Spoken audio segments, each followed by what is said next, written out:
Hey, what's going on guys, Ash here. So I just got done watching Gozyuger episode 3, and episode 3 was another fantastic episode. I really loved this episode.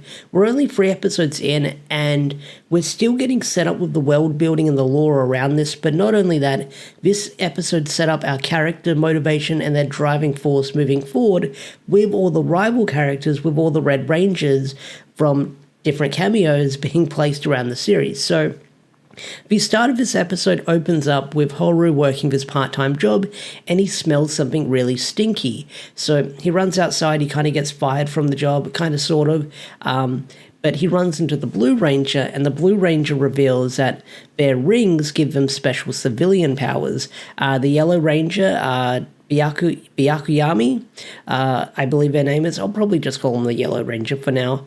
But one of his special powers is something that we saw last week, was he gets super strength. The Blue Ranger, I don't think they establish on it, but it's hinted or implied what he can do. But he's got the power of, like, the lion, so whatever a lion can do, I'm guessing. But the Red Ranger has strong smell because, you know, he's a dog, he's a wolf, so he's got that enhanced smell. And one of the things he ends up smelling is the smell of peaches, which leads him to the main rival character of this episode, which is the politician who has the powers of Don Momotaro. Now, I just want to clear this up. In my last week's review, I thought we were actually getting the actor of Momotaro back. I was mistaken. I was wrong. I messed up. This is actually one of the main actors from Ultraman Tiger. So having an Ultraman come into Gozyuger, being one of the legendary rival rangers or universal rangers that will come back, changes things up a lot, because we don't have to get past rangers to come back in their show.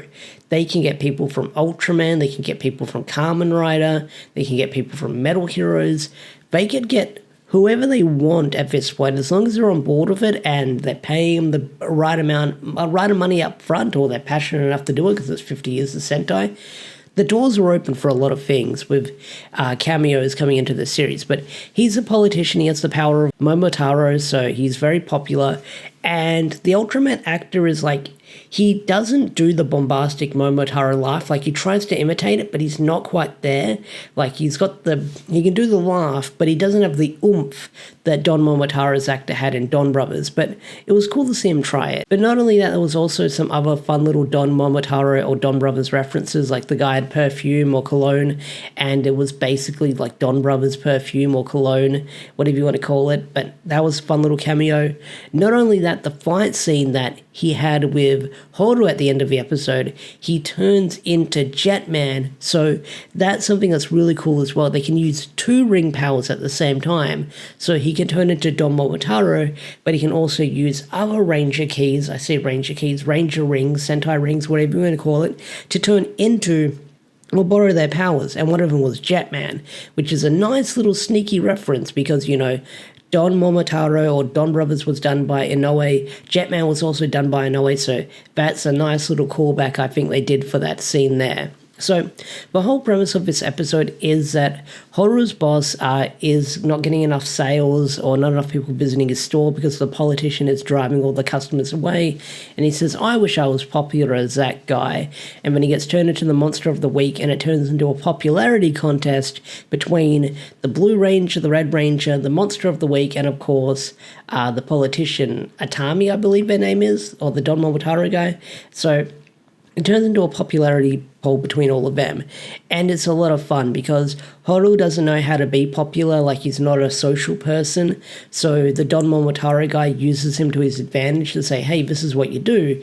But the whole reason why he was doing that in the end is so he can use him being real helpful to leverage him getting more votes, because how he describes it is by saying, by helping a social outcast like you, people eat that up when it comes to politicians. So that's why I got so many votes, and that's why I was helping you in the end. It wasn't for your sake, it was for my sake to get myself even more popular.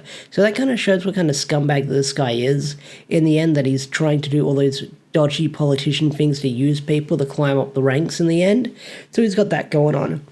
But the highlight of the episode is the Blue Ranger, because the Blue Ranger starts singing a song to win all the people, and a lot of the people get wowed by the Blue Ranger singing because he's an idol or a former idol.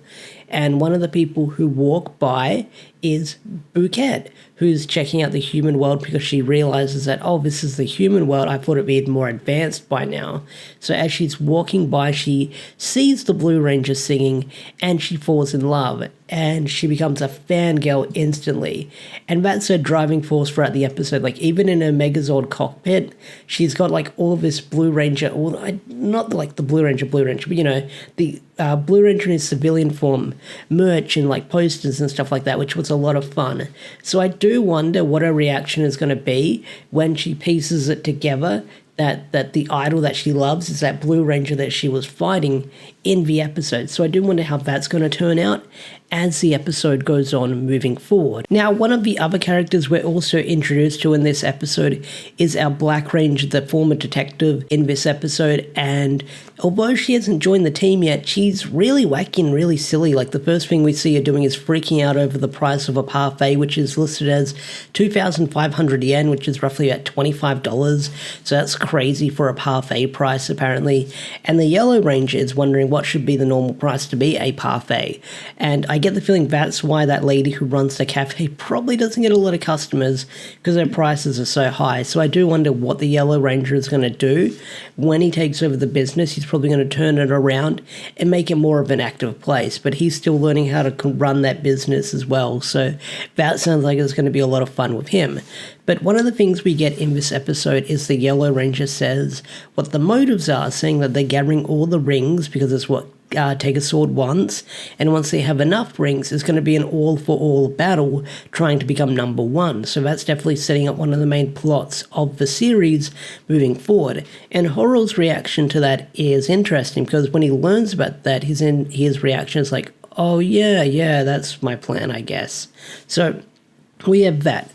But I guess at the end of the episode, when Horo gets screwed over by the politician in the end, and you find out that the Black Ranger is her right-hand woman, she'll probably join the team, no doubt about it, because, you know, she's part of the team. But one of the things that Horo says is he wants to defeat the Don Momotaro politician because he got screwed over so badly, and says, you're going to be my rival. So I don't know if he's going to come back next week or he's going to come back the following episode, but that's going to be Horo's motivation moving forward, that he's meeting all these different actors who have played these different Red Rangers, or they're playing these different roles of the Red Rangers with the universal powers, and he wants to beat them because he's got Natsumi, the guy who plays Chaya. He views Horo as his rival, and now you've got Horo viewing this politician guy as his rival that he wants to beat because, you know, he got screwed over by the guy. But the biggest plot twist at the end of this episode is we get the appearance of the Green Ranger at the end, Gozyuger, and one of the things that caught me off guard at the end of this episode is that it's actually an old man. So if you don't remember all the press releases and stuff like that, they say that the Green Ranger is this young party dude who loves to party so much. So with the powers of the rings, one of the ring powers that the Green Ranger has is the power of rejuvenation to make himself younger. So that was a really cool plot twist at the end with the Green Ranger, because it just came out of nowhere, because he demorphs and I was like, wait, what? This isn't the Green Ranger? And then you find out by doing some research, oh, that's his powers, by looking at the next episode preview. So that is freaking insane. But overall, this episode was like a lot of fun. Like, the fight scenes were really cool. We got to see Gozu Tyranno turn into Old Ranger Red and use the pyramid finishing move, which was really cool.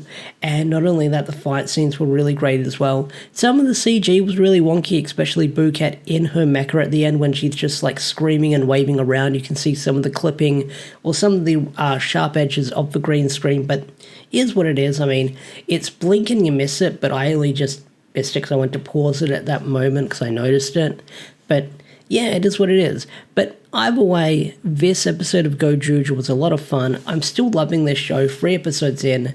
I can't wait to see where it's going to go next and what's going to happen moving forward, and whatever crazy cameo we're going to get next. I mean, like I said, we had an Ultraman actor show up this week, so the doors are open for all kinds of different actors from past different series in Toku to come back, from Metal Heroes to Kamen Rider to maybe some voice actors who are like well known and stuff like that. They could probably have show up. That'd be really cool to see. Who knows? Who knows? I mean, back in the day in one of the older Sentais, I think it's either Live Man or Change Man.